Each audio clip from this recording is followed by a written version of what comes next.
على كل الكلام اللي انتوا بتقولوه، بس انا مش هشتم يعني. لا تقول وجهه نظرك. لان انا بحترم، فمش هتطلع من بقي لعيبه.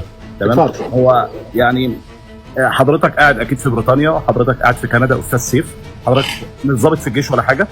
انت لو ظابط في الجيش هتبقى شجاع ان انت تورينا وشك، ده ابسط حاجه خالص، حاجه بسيطه يعني. ايه حضرتك الكلام الفارغ اللي انت بتقوله ده يا استاذ؟ لما كل الظباط، انا اسف والله معلش حضرتك وهخليك تكمل والله، ما كل الظباط المعرسين اللي كانوا بيقتلوا اولادنا وطلبتنا كانوا مخبيين وشهم، ولا انت ما شفتهمش؟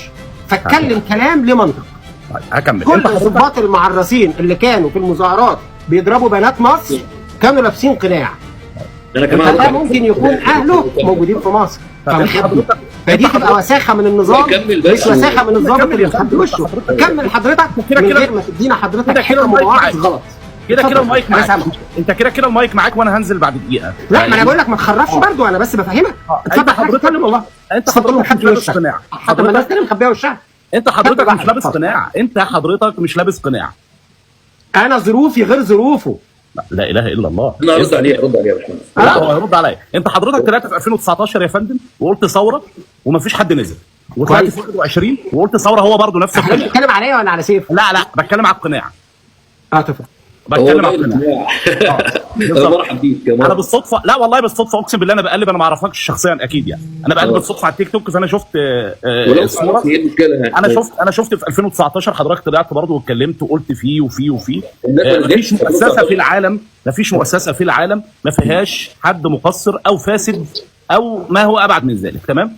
بس مش معنى كده ان انا اخون مؤسسه واقول دول خونه. ما انت حضرتك لما تقول على القياده، لو حضرتك عسكري فعلا، لما تقول على القياده، لما حضرتك هتقول على القياده خاينه، كده الجيش بتاعك اللي هو المفروض بيحمي البلد دلوقتي ده جيش خاين، وهو مش كده. انت حضرتك بتحاول تمرر معلومه او تمرر كلام للعامه عشان يتعودوا على سماعه، فبالتالي الموضوع يبقى بالنسبه لهم عادي ان احنا نقول الجيش خاين. لا، هو مفيش ثوره ومفيش حاجه هتحصل، وانا شايف ان هو فعلا، سيبك موضوع بقى في حرب او مفيش حرب، يعني مش ده موضوعنا دلوقتي. تمام. بس هو مش انسب حاجه ان احنا نقوم بثوره دلوقتي، لان احنا بعد ما قمنا ب 2011 الاخوان ركبوا على الثوره.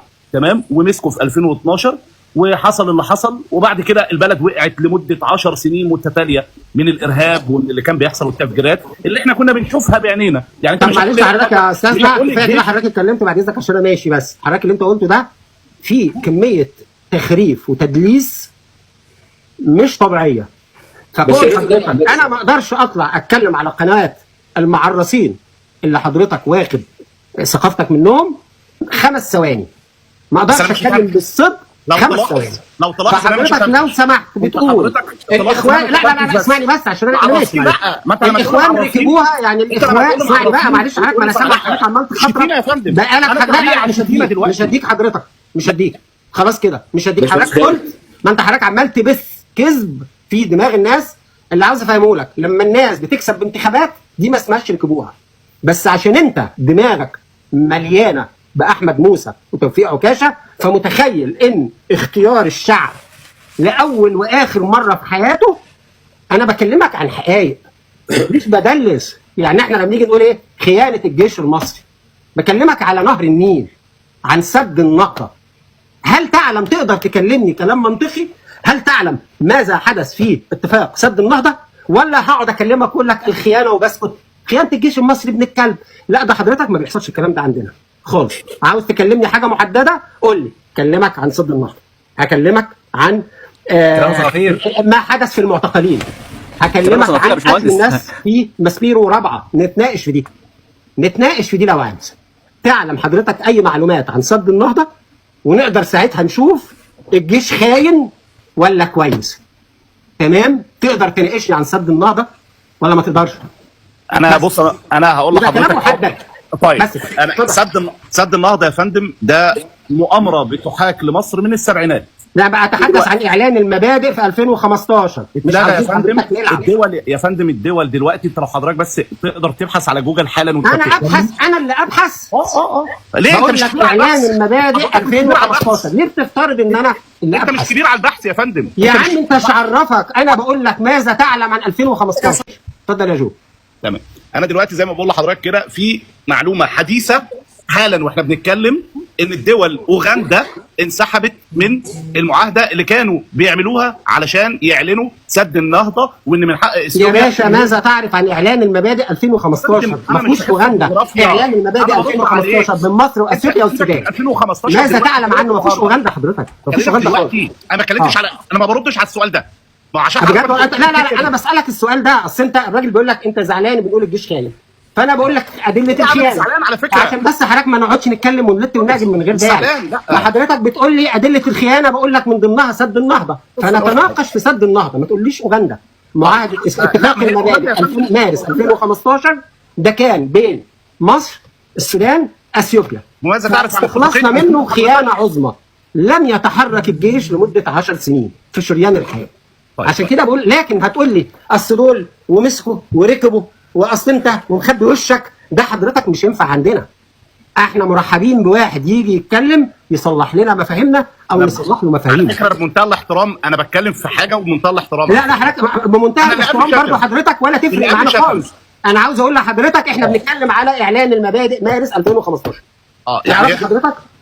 لا انا ما اعرفوش. طيب خلاص بعد اذن حضرتك روح اعرفه بجد والله. شوف الخيانه العظمى في اعلان المبادئ، وبينك وبين نفسك فكر ليه الجيش فضل 10 سنين مع واحد ماضي على نفسه بضياع حصه مصر اللي هي 55.5 مليار متر مكعب سنويا بدون تحديد حصه مصر.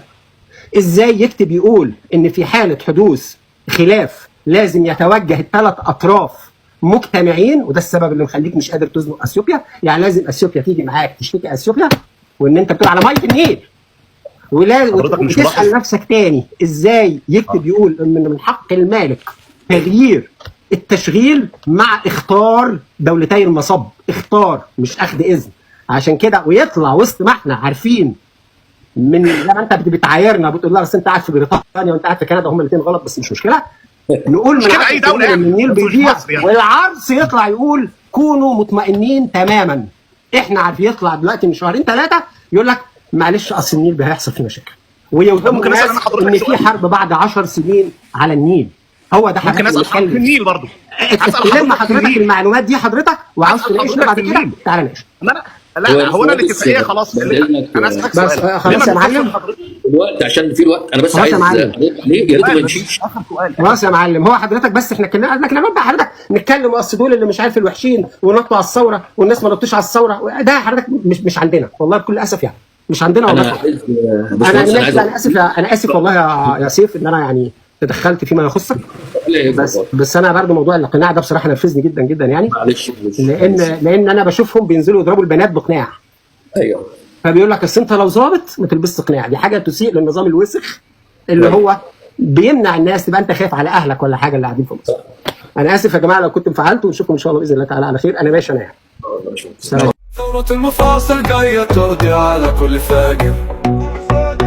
ثورة المفاصل جاية تقضي على كل فاجر.